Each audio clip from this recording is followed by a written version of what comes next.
Hi, everyone. This is Jackie Wright, and I am here for the San Francisco Black Film Festival live talk at San Francisco Black Film Festival, live talk at SFBFF. And I am just so thankful to Callie O'Ray and Katera Crossley for giving us this opportunity to talk with some of the emerging artists that are around in the Bay Area and actually across the nation and the world. We're going to be talking to people. And it's a great opportunity to fall in line with the initial mission of the San Francisco Black Film Festival. And you just saw that glimpse of one of our guests today, Keldamuzik, and we're just so pleased that she's here with us and she's going to talk to us about her film. But we just want to say thanks to Callie and Katera for making this possible. You know, this year the film festival is virtual. It's virtually possible, and it is at sfbff.org. So we want you to come and check it out, because Kelda has a wonderful film, Love the Original Way, that is on that that platform. So welcome, Keldamuzik. How are you today? I am wonderful. Thanks so much for having me. Good, good. Happy 4th of July. Yes, happy 4th of July to you as well. Yeah, it's really, really great that you're joining us here on today, and you know, getting away from the barbecue and everything just long enough to talk to us about your film. As I mentioned, your film is part of the virtual San Francisco Black Film Festival 22 Virtually Possible. And your film is called Love the Original Way. Did I get that correct? Yes, that's correct. Okay, great, wonderful. Now, what motivated you to come up with this film? Tell us. Well, so this was my very first film, and you know, at the time, a lot of my friends were heavy on using dating apps, and so I said, you know, why not come up with a film that's dedicated to people using dating apps to connect with each other. And everything else that I just added in there was, you know, just filler to bring everything together. But that's what inspired me. And for the casting, I remember just cast a couple of my friends who use dating apps so they could, you know, relate more. And yeah, that's how I came up with it. Wow. So basically, your coming up with the film was based on your experience in life. A lot of your friends using dating apps. And so yeah.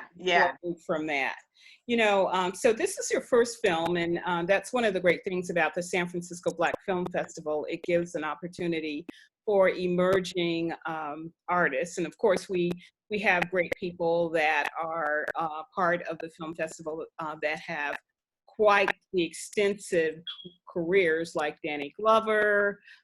There are so many others like Carl Lumley. Shabaka Henley, and a lot of great friends that we have, but it's so wonderful that we can also have the lineup of emerging artists like yourself. Now, this was your first film. What types of films do you like, personally? That's good. That's a good question. I like suspense, I like drama, and I like a little bit of action, depending what film it is, but mostly suspense and drama.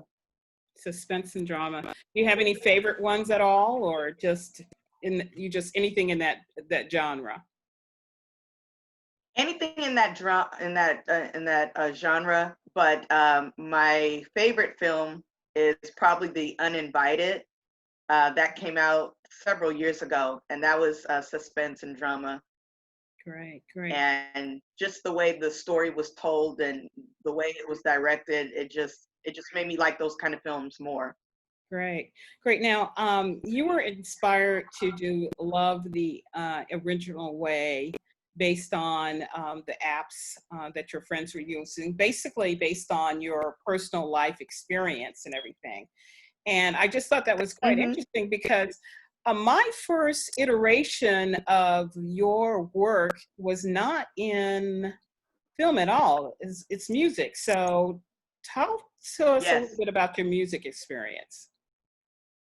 Oh, yes. So I've recorded 4 hip hop albums, all released online, Spotify, Tidal, iTunes. I've toured overseas in Tokyo with R&B singer Lloyd. I've also toured throughout the Caribbean, St. Martin, Barbados, and Antigua. And I have music licensed on major platforms. As a matter of fact, one of my songs from the Diva TV album was licensed on Real Housewives of Atlanta recently. So Wow. that was pretty exciting. Yeah, that was pretty exciting. And I didn't even know it was in there until because I always watch that show. I'm a huge, and I'm just like, wait, what? You know? So you had no idea that your film was gonna, I mean, your your song was going to be there. It just popped up. So did they get in touch with you afterwards, or what happened? Right. It just, It looks like, I don't know, well, hopefully. so I'm with different licensing companies. Mhm. And so no matter what, it's gonna come up on my report, my ASCAP report, when they report like where my songs have been licensed, it's gonna Okay. automatically go there. And then I'm gonna see it's gonna say Real Housewives of Atlanta. So they don't Wow. have to get in touch with me or anything. It's the licensing company that takes care of that for me. Well, that's great. So when different companies and different programs utilize your music, do they also basically, do they have to pay a fee or anything? Yeah, there's always a fee. There's always a fee. Well, And that's good. sometimes the fee's up front, sometimes it's afterwards. And you'll also get your licensing residuals through ASCAP because they have to report there. So there's always going to be a fee, always some sort of payout. Wow. Well, we're learning a lot from you here today, and one of the things that we're talking about your film. But since you mentioned the music, I'd like to bring up. I think this is the one that was actually in the Housewives of Atlanta. I think so. So we're gonna go ahead and take a look at that and see what that sounds like, and you can talk to us a little bit about that. Okay, sure. You still ain't done? You need to have this done by midnight. And the leaves in the backyard. Everything needs to be done by the time I get back, because I'm about to leave. I'm trying. Well, try harder. I don't want my floors looking like this. What you think this is? Go ahead, scrub dub. That's more like it. Gosh. By midnight, I will be home. My floors better be looking shiny.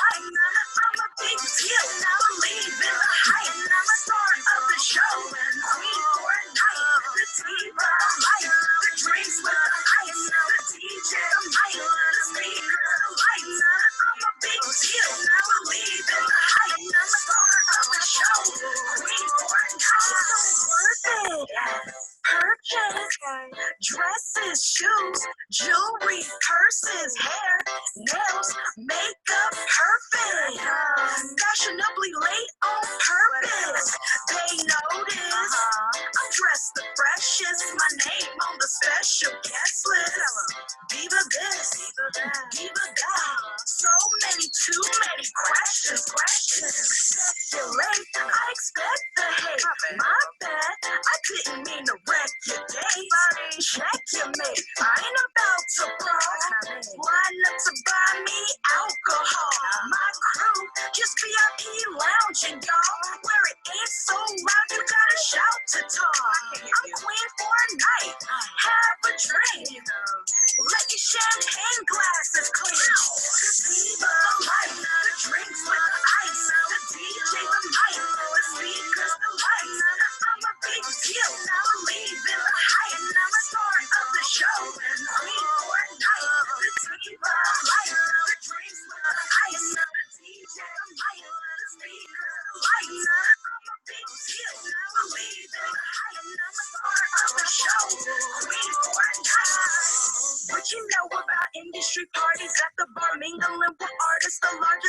the business.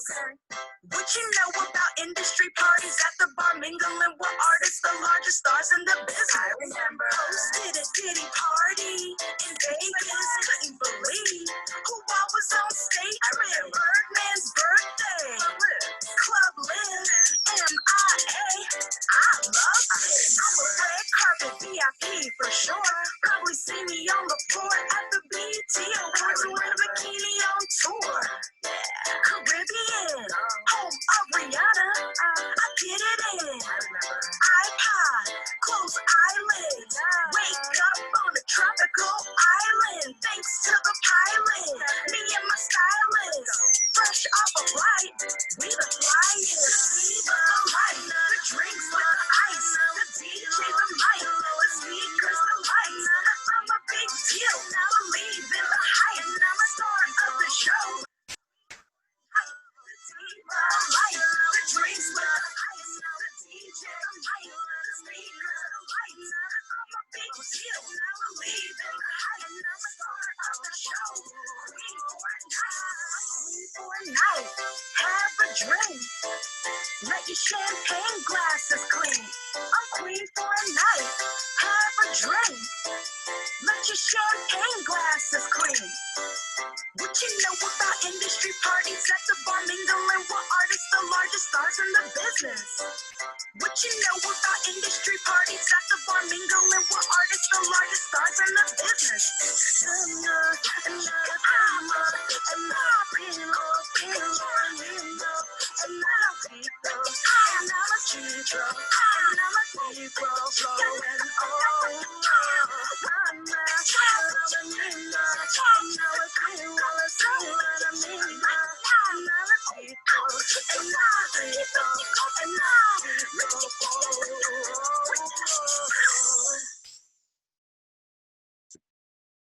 Wow. Wow. That was absolutely awesome. Absolutely awesome, Kelda. I just love that. Great job. It looked like you were having so much fun with that particular piece. And it looks like, I don't know, it looks like our guest has dropped off. This is our new experience here at the San Francisco Black Film Festival, where we are basically doing things over the internet. And I might have lost Kelda. It seems like our connection might have dropped off, but we're still going to talk. There you are. Are you back? Yes, I'm back. Sorry about that. No problem with the internet. Things happen. So I'm just glad you were able to make it back. I had so much fun watching that. Queen for the Night. Wow. It was a lot of fun. Thank you. Watching it. What was it like for you performing and getting that done? It was fun. It was all green screen. So we just tried out different green screen backgrounds according to the lyrics of the song. And I just did what I did. You know, if it was acting like I was driving in a car, then I'm going to act like I'm driving in the car. I'm sitting down in a chair, turned sideways, and they inserted a real car. So it was a lot of fun. Great. Now, it was an interesting beginning, I must say. It seemed like it was a scene from Cinderella. Was that what you were trying to get across? Yeah. And who was that evil stepsister? Who was that? Yeah, her name is Tanaya Clark. She was playing my evil stepsister. Oh, wow. She did an absolutely great job. Well, looking at that and seeing those dramatic moments with you scrubbing the floor and also once again becoming Cinderella and being queen for the night, it seems like you had some acting experience there. Tell me about that.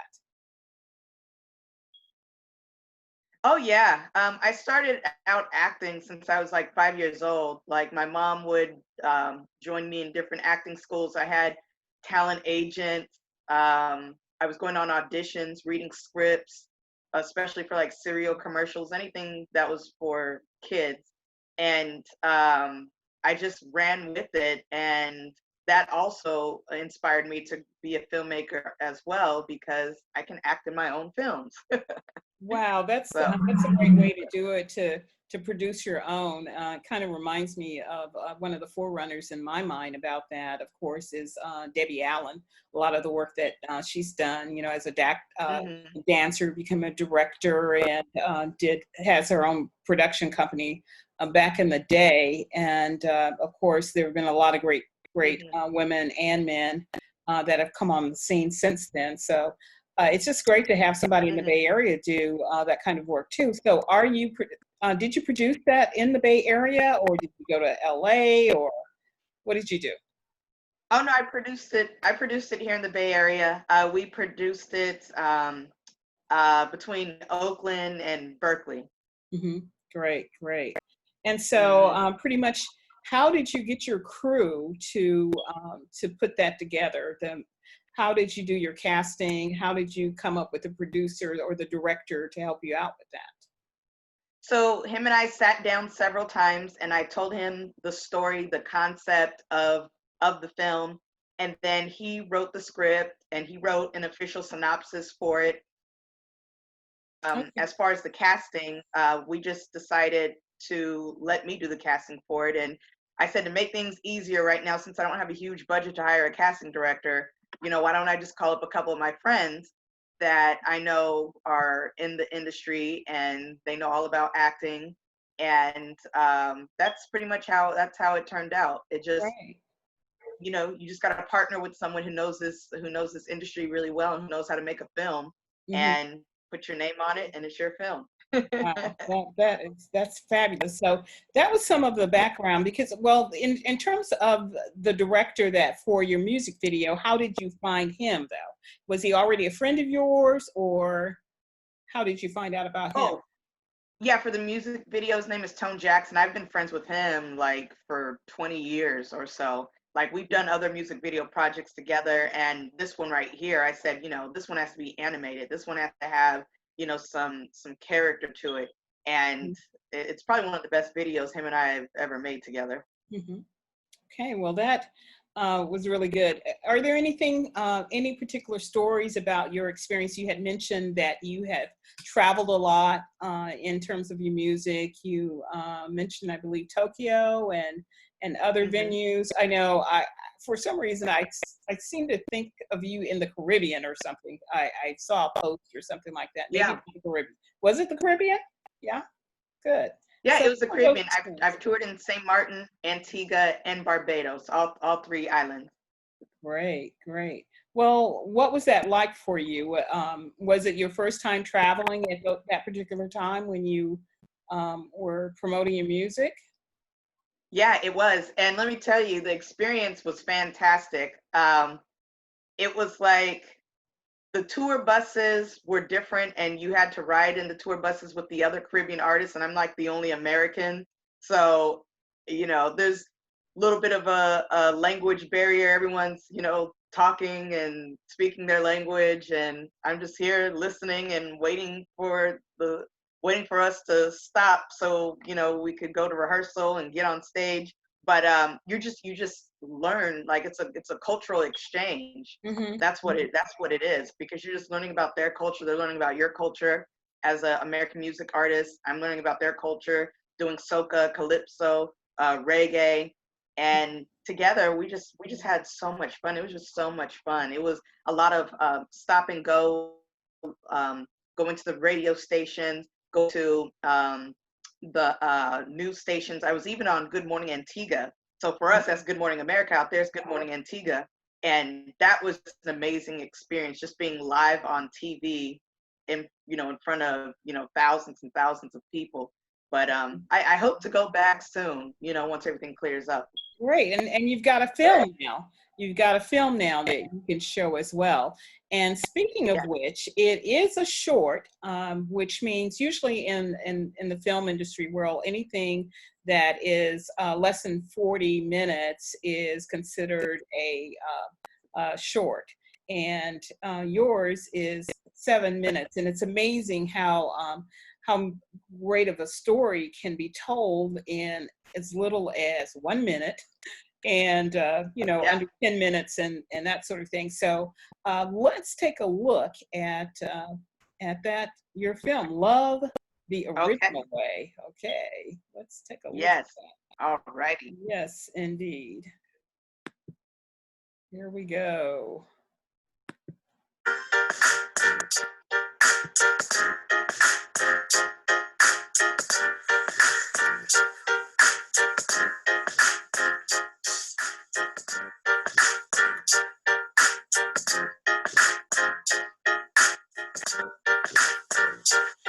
Sissy, so good of you to join us. Would you like to start us off? Sure. Everyone, my name is Sissy, and I'm an alcoholic. Sissy. For me, I know. Actually, hold on a second, Sissy. I'm sorry. I had this whole introduction I wanted to do tonight. We're here because of one thing. Does anyone know what that thing is? Court order. Smart. No. Anyone? We're here today because alcohol, in all of its varieties and permutations, is delicious. That's right. Say it with me all. Alcohol is delicious. Thank you, for instance. I think we can both agree that whiskey is delicious. That smooth colors and flavor, that scent and texture, rich ambers and sherry woods. You can almost taste the fire-cured barrel. Wondrous, isn't it? Can you stop touching me? Sorry. Yes. Wondrous, isn't it? Take you, for instance, Angela. Let's get specific. Oh, God. Let's go deep. Let's not. You can open up here. We can all open up here. Because what's more delicious than a light, refreshing champagne? Or a smooth cab that makes your legs weak, huh? Anyone? Self-control. That's right, self-control. It's the most delicious gift of all, really. You just take it out of your heart's oven. Let it cool. That's the spirit, man. That's the spirit. Just let all that energy and happiness flow through you. That's right. We haven't heard from you yet. Why don't you come up and tell us your name?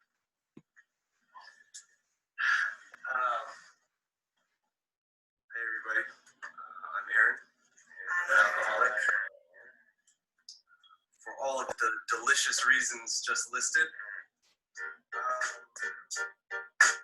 Witnessing unusual behavior had already become the trademark of my week. Well, rehab, it always felt like a circus. Job hunting was an exercise in futility. And then, of course, there were the dates. What did you girls get me into? I'm not getting 10 messages an hour. That's, like, unusual. That's good. That's how it should be. Seen anything you like? Hold on, I haven't seen anything I like. It's just written profiles. That's how it works. The app just uses profile data to connect people and let them get to know each other without any superficial barriers. Wait, what do you mean you can't see any pictures? That is crazy. That's what I said, Laudi. You two are so judgmental. I met plenty of good guys on there. Yeah, well, I'm finding nothing but trouble. Where do I begin? So there was this allergy guy. Sneezing was punctuation to his sentences. He went through half a force of napkins wiping his nose. He even spilled his drink on me, and then tried to use one of his napkins to clean me up. Gross. Like Laudi said, less than ideal. Then there was the aspiring mortician who talked without taking a breath for 2 hours before saying that he's not actually in classes or anything, but just has an interest in bodies. I just decided to freshen up in the bathroom, and somehow I ended up home. He's probably still sitting there waiting for me to come back. I'm telling you guys, this is a nightmare. Oh, don't be so dramatic. Take it one step at a time. Who are these guys? Where do they live? You just have to read between the lines. All that sounds like nonsense, Milan. You know damn well you shouldn't be dragging anyone else into this, especially after a kid. So what? You're both just gonna give up? I mean, I gave up before I even tried. I'm actually willing to give it another try, you guys. I mean, there's this one guy that I've been talking to, and he seems different from the rest. All you want. Yeah, we're going on a date this Friday. There's nothing that's going to change about that. Oh, Sissy. Tyler, How are you? I'm good. How are you? I'm glad you're here so early. Would you mind taking this to the meeting hall for me? Oh, sure. I gotta grab a few more things. It's huge, Toby. No problem. Okay.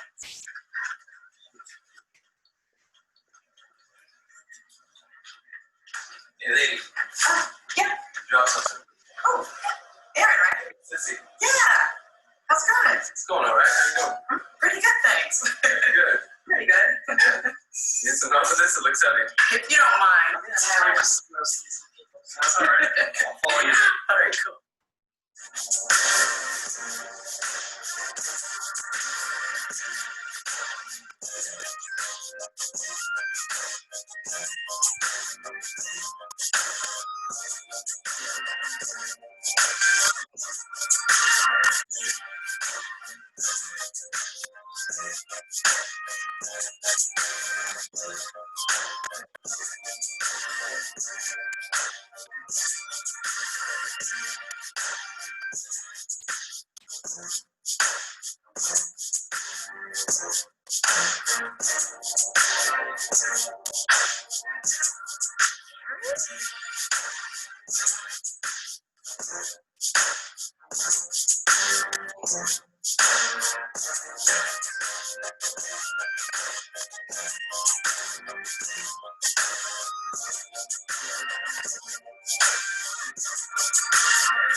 And that's how we ended up here.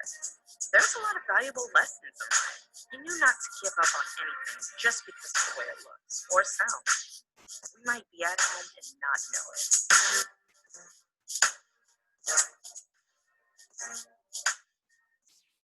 it. Wow, that is absolutely awesome. Thank you. Thank you. Yeah. It was really something I put together. Let's see if I can get the, yeah, there we are. Wow. So that was inspired by the fact that you and your friends were using dating apps, right? And the moral of the story is you can find love through, an organic way. You don't always have to rely on dating apps because sometimes it's just a terrible experience. So you can find love the original way. Wow, wow. That was quite insightful. And so this particular film is now virtually being shown at the San Francisco Black Film Festival. For our audience, that is SFBFF.org. Once again, SFBFF.org. And you can search for Love the Original Way and you'll find that. So, is this the first film festival that your film has been in? Is it the first film festival? No, it was actually shown at the Black Hollywood Resource Film Festival. That was in 2017. 2017. Okay, great. So since then, has it motivated you? What was it like actually being at a film festival? You've been at a film festival before. I know I've got to look it up, and maybe I can share the link when I do the write-up about this piece of Keldamuzik. There you were as a musician, though at that time on the red carpet. What is it like to show your film and you're there in the in part of the audience as people are watching it? What is that like? Oh, it's a great experience. And what's really great about it is afterwards when they have a Q&A and they call all the producers to come up and answer questions, you just feel like you're there to help others learn more about filmmaking. Mm-hmm. So you just feel like in a high position a little bit. Wow. So, and just sitting in the audience and, you know, looking at everyone watching it, you just kind of check out people's facial expressions. Like, are they going, or, hey, this is cool. Are they laughing? You know what I mean? So, because I've been to quite a few film festivals, and sometimes I'll just sink into my chair and I won't even look at anyone because I don't know, I just cringe at watching myself on screen sometimes. But, you know, if you're really proud of your work, then you're going to sit there proud and you're going to watch it, enjoy it with everyone. And you know what I mean? Yeah, well, that is really great. It's just great to see the way you're blossoming as an artist. And one of the things that you mentioned is the fact that at the film festival, you were able to give advice to emerging artists. So why not give some right now? What would you say to our audience that's listening in? What were the particular things that you learned, what that were maybe most important or significant, or just give us some tips? Sure. If you're an aspiring filmmaker, the best thing to do is hire a great writer and hire a really good actor and circulate that film throughout several festivals. It's almost like the music business. When you have a song and you gotta get a buzz for the song, you gotta make the song hot. You hand it to, you know, as many DJs and tastemakers as possible. Same thing with the short film. You know, I have a standard of like a 15 to 20-minute short film so that you could get into just about every festival, and to attend all of them. Try to do Q&As. Make sure you walk the red carpet. Network as much as possible, and before you know it, but you know, have a crowdfunding campaign and you'll have people pitching in, and you could afford to extend your film now, and you could hire, you know, more people to be a part of your film. So again, just get a really great writer and a really good actor and try to make a simple film, you know, for if you're just starting out. Try to make this film as simple as possible. Don't make it confusing, don't make it dreadful or anything like that. Just make it simple, straight to the point, and next thing you know, your film will start getting picked up on different festivals. You'll get calls, you'll get emails. Hey, we like your film. Sometimes you'll even get to join film festivals for free, because a lot of them charge. You know, they could charge from around $5 to $200 to enter the festival. But you know, if your film's really good and if you're just out there hustling the film, then you know you'll end up getting into a lot of free film festivals, and you'll just get to enjoy the benefits from it. Yeah. One of the things you mentioned is networking. How significant is the whole networking piece? And can you give us an example of how it worked for you? Yeah. As a matter of fact, I went to the Black Hollywood Film Festival again last year, and they have like a introductory session where all the filmmakers go on stage. They introduce their film, tell you a little bit about you know, you tell a little bit about your film, and then you also get to mix and mingle with the celebrities that are there as well. So it's really significant. And I'm up there passing out cards. People are asking me questions. You know, where am I from? Oh, wow, you're from Northern California, the Bay Area. Oh, cool. I know so-and-so who does this. You might want to talk to him. And then you're mixing and mingling with the celebrities who are giving you advice, and now you have their contact information. The last film festival I went to had Wendy Raquel there, and she was just mingling and talking to everyone, giving advice, because she's in a lot of films, a lot of short films, independent films, and major films. So when you get to rub elbows with people like her, it's like, you know, you made it. you know you're going somewhere. Yeah. That's really good. You know, it gets back to the basic old thing of, you know, communicating across the fence, you know, with your neighbor, your friends, and basically working from the inside out, starting with your network and then spreading out. So that's a really good point of what you're sharing about the film festivals. And I guess that's one of the things that I'm missing a little bit right now is being able to, you know, now hit elbows with some of the, or literally rub elbows with some of the filmmakers and the independent filmmakers and the celebrities as well. And one of the things about the San Francisco Black Film Festival is really great to have people like our own Danny Glover, who had 2 films in the film festival last year.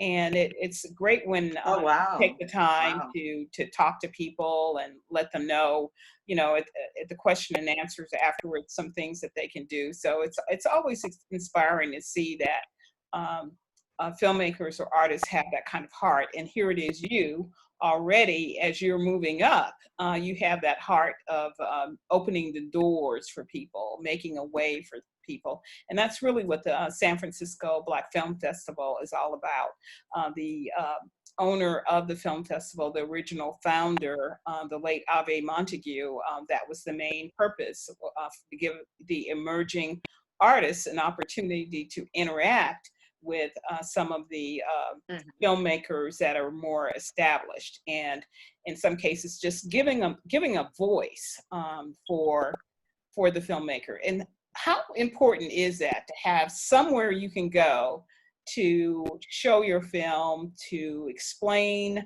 your perspective, your point of view? How important is that, Kelda?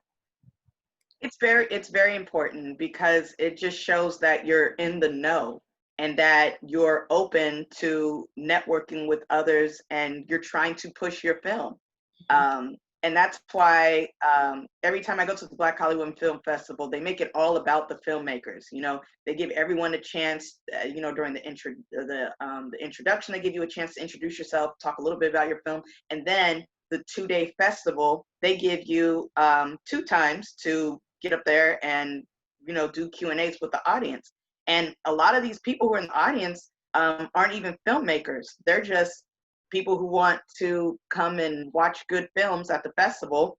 And then you have, you know, some young college students that come up to you and ask you questions because they're aspiring filmmakers.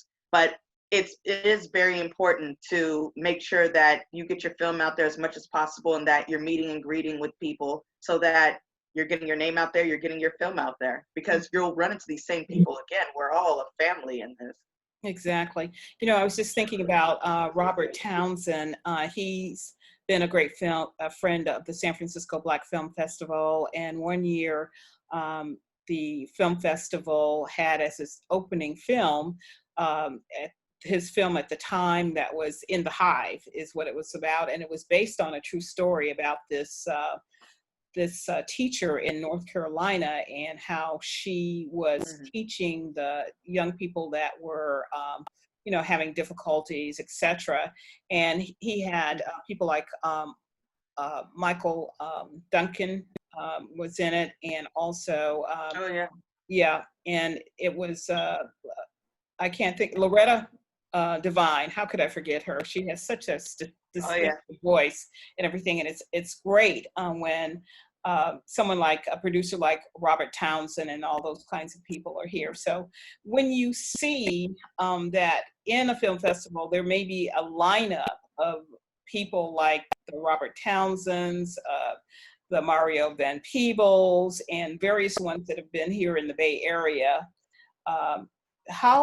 how do you feel? Do you feel intimidated? Do you feel welcome? Do you think the door is being opened for you, or are you feeling like you've got to push in there? Or how do you feel when you go to the film festivals? Oh, I feel very welcomed. Again, they treat everyone special, and they give everyone a platform to talk about their film.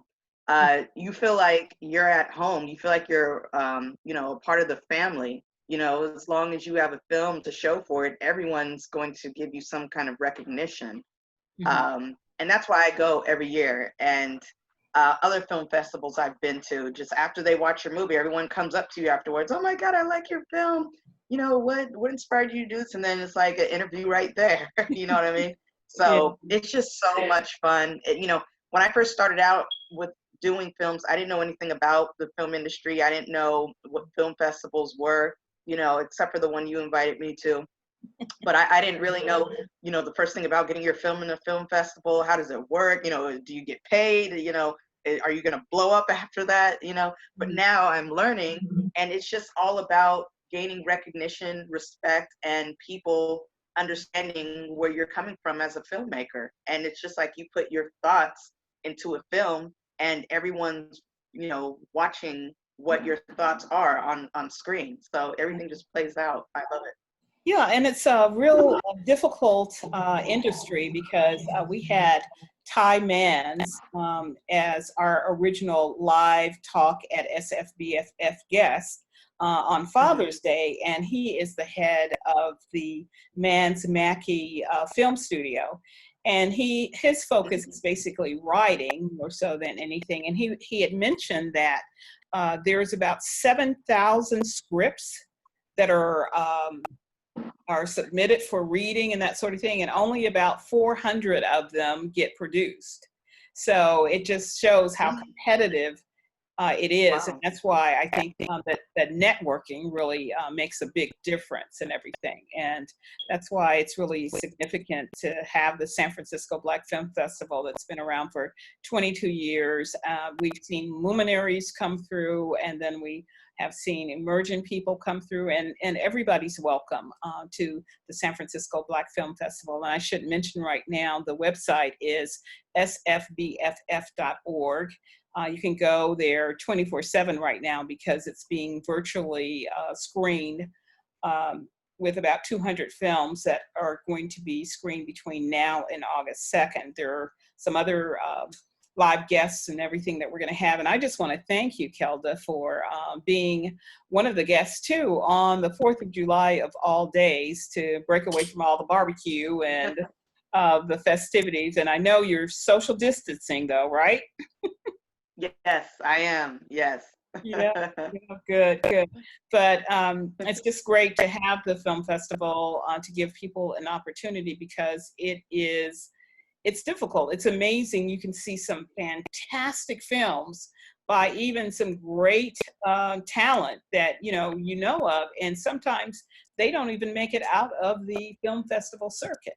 So with that in mind, what about your film? How can people get access to your film? It just seems like such a really smart, fun film, and it's something that even could start conversations around with teenagers. So, which I think they need to have a clue about love the original way. So how do people get access to your work? So it's on Amazon. So if you log on to Amazon and you just type in Keldamuzik, a bunch of my films will come up, and obviously my music. But if you're just looking specifically for Love the Original Way, you just type in Keldamuzik, Love the Original Way, and it'll pop up. And depending on what kind of plan you have with Amazon, you could stream it for free, or you might have to pay, I don't know, like a couple of dollars, I'm not sure. But it's on Amazon. Well, that's great. Well, let's hope that they'll not only look at your free work, but they'll also pay you as well, because your kind of talent really needs to be cultivated, and it always helps to do so financially. So hopefully people will do that to check out what your work is.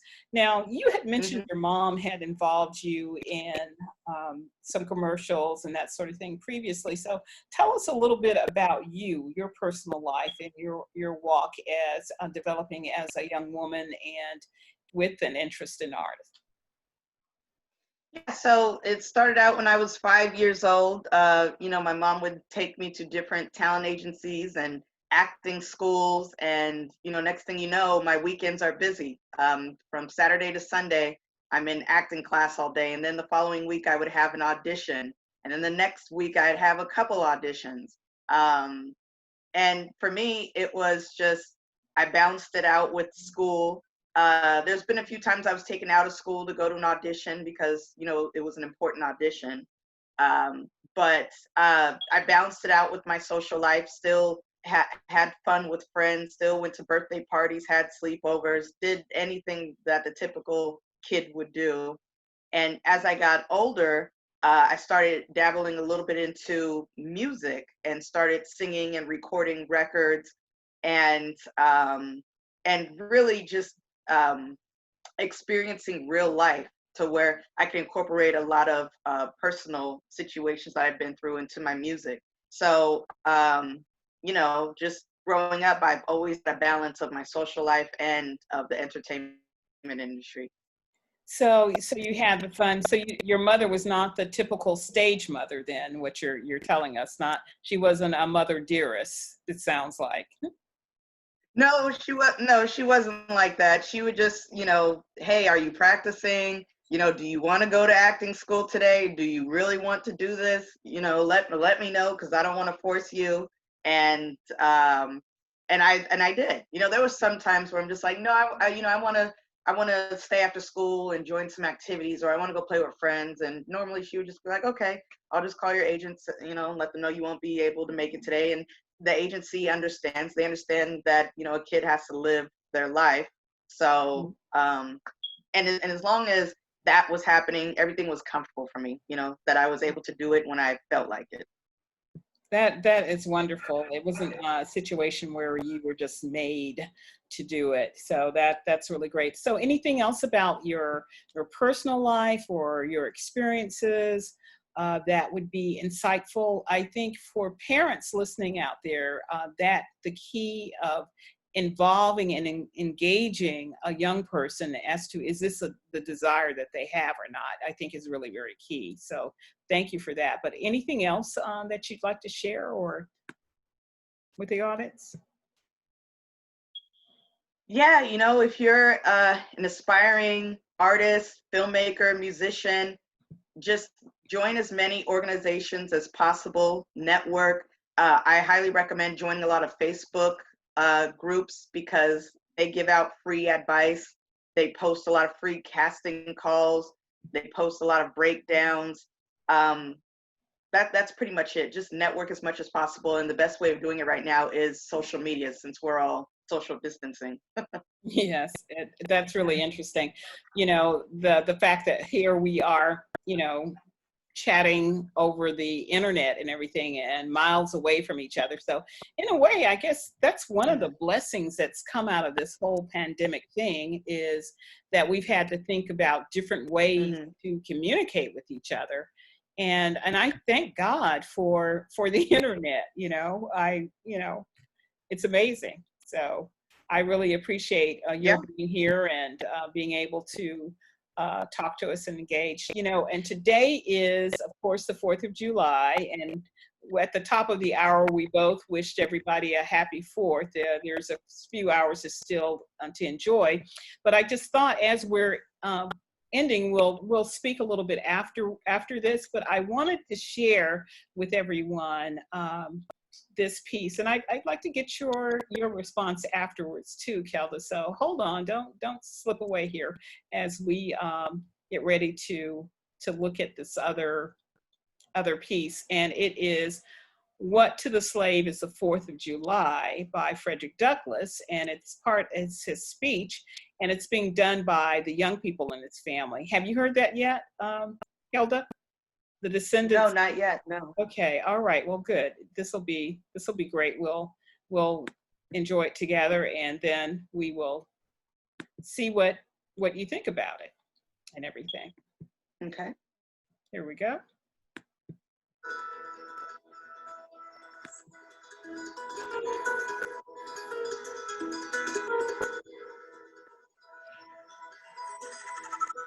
Do I look there or there?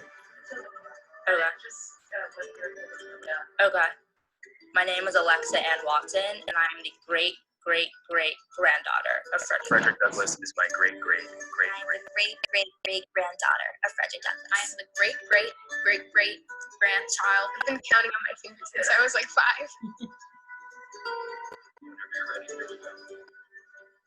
This is the 4th of July. It is the birthday of your national independence and of your political freedom. Fellow citizens, I shall not presume to dwell at length on the associations that cluster about this day. The simple story of it is that 76 years ago, the people of this country were British subjects. Oppression makes a wise man mad. Your fathers were wise men, and if they did not go mad, they became restive under this treatment. With brave men, there's always a remedy for oppression. They succeeded. And today, you reap the fruits of their success. The freedom gained is yours, and you, therefore, may properly celebrate this anniversary. Fellow citizens, pardon me. Allow me to ask, why am I called upon to speak here today? What have I, or those I represent, to do with your national independence? Are the great principles of political freedom and of natural justice embodied in that Declaration of Independence extended to us? I am not included within the pale of this glorious anniversary. Your high independence only reveals the immeasurable distance between us. The blessings in which you this day rejoice are not enjoyed in common. The rich inheritance of justice, liberty, prosperity, and independence bequeathed by your fathers is shared by you, not by me. The sunlight that brought life and healing to you has brought stripes and death to me. This 4th of July is yours, not mine. You may rejoice, I must mourn. Fellow citizens, above your national tumultuous joy, I hear the mournful wail of millions. At a time like this, scorching irony, not convincing argument is needed. Oh, had I the ability and could reach the nation's ear, I would today pour out a fiery stream of biting ridicule, blasting reproach, withering sarcasm, and stern rebuke. For it is not light that is needed, but fire. It is not the gentle shower, but thunder. We need the storm, the whirlwind, and the earthquake. The feeling of the nation must be quickened.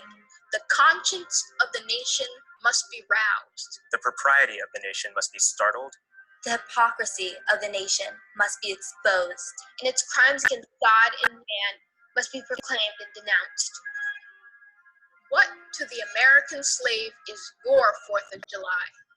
I answer, a day that reveals to him, more than all other days in the year, the gross injustice and cruelty to which he is the constant victim. To him, your celebration is a sham. Your boasted liberty an unholy license. Your national greatness, swelling vanity. Your sounds of rejoicing are empty and heartless. Your denunciations of tyrants, brass-fronted impudence. Your shouts of liberty and equality, hollow mockery. Your prayers and hymns, your sermons and thanksgivings, with all your religious parade and solemnity, are to him mere bombast, fraud, deception, impiety, and hypocrisy. There is not a nation on the earth guilty of practices more shocking and bloody than are the people of these United States at this very hour.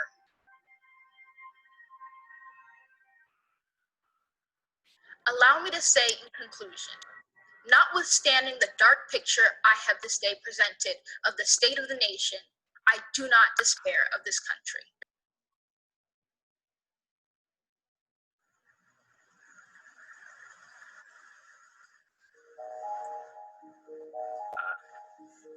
This speech was written almost 170 years ago, but this part of it is still extremely relevant, especially with today's protests. I think that when people are oppressed, they feel silenced, and if someone feels silenced, they get angry. There are certain tactics that you need to use to get people to really hear your voice, and it's not always going to be just like a very calm discussion. I think he's mostly talking to the people who are already on his side, but believe that they can still try to talk this out, or that things are still justifiable. I know a lot of people at the time were saying, and people now are still saying, that it's not as bad as it could be. While the 4th of July probably does not feel the same to me as it does to others, I wouldn't say that it has no meaning, because it is the time when America as a country became free from another country. But I would say that it's not the time in which I gained my freedom. He had a lot of hope, especially for his age, and I'm getting to the point in my life where I'm only 20 years old, but I'm exhausted. I have these thoughts will we ever really get to this point, or is this really something that we should actually spend our time fighting for? Somebody once said that pessimism is a tool of white oppression. And I think that's true. I think in many ways we are still slaves to the notion that it will never get better. But I think that there is hope, and I think it's important that we celebrate Black joy and Black life, and we remember that change is possible, change is probable, and that there's hope.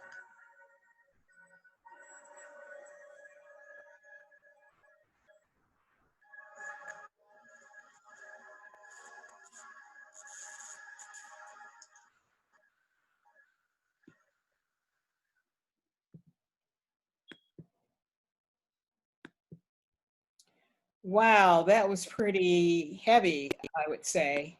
Wow, You? that was.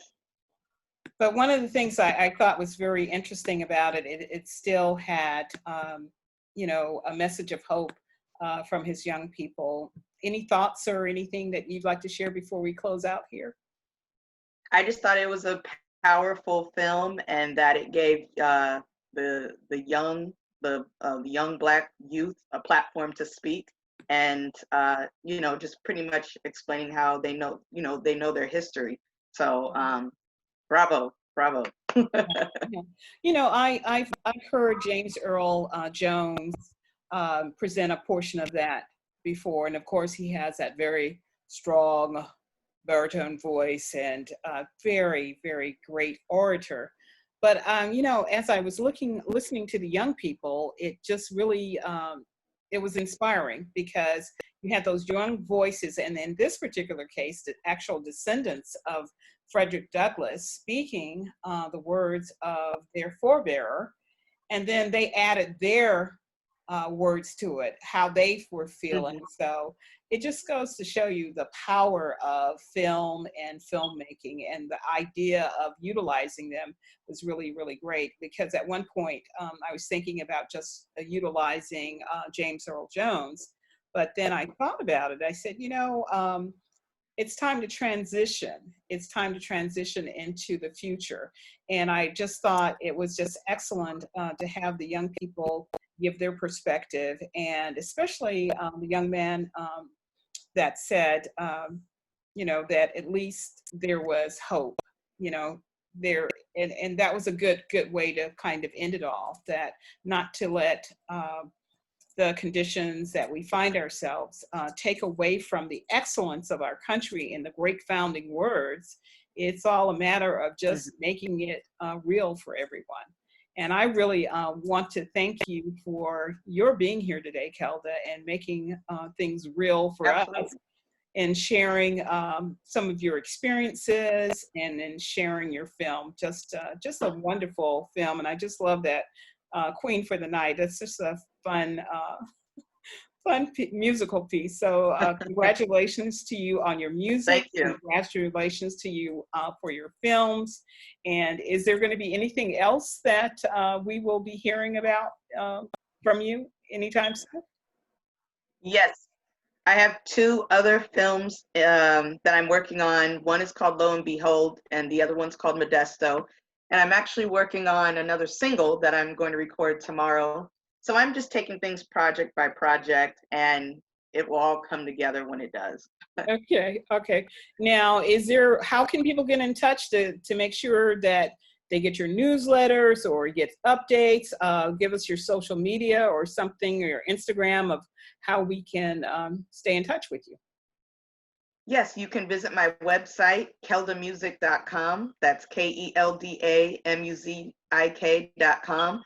And you can also visit me on Instagram, Twitter, Facebook. They're all under Keldamuzik. So just type in Keldamuzik and you'll find me on all those platforms. Great, that is wonderful. So on behalf of the San Francisco Black Film Festival, I really appreciate you being here for live talk at SFBFF. So thank you very much, and I want everybody to go to sfbff.org and check out some of the upcoming guests and the things that we'll be doing. And so in the meantime, everyone, Kelda, everyone have a great 4th of July. Thank you. Bye, everyone. Bye-bye.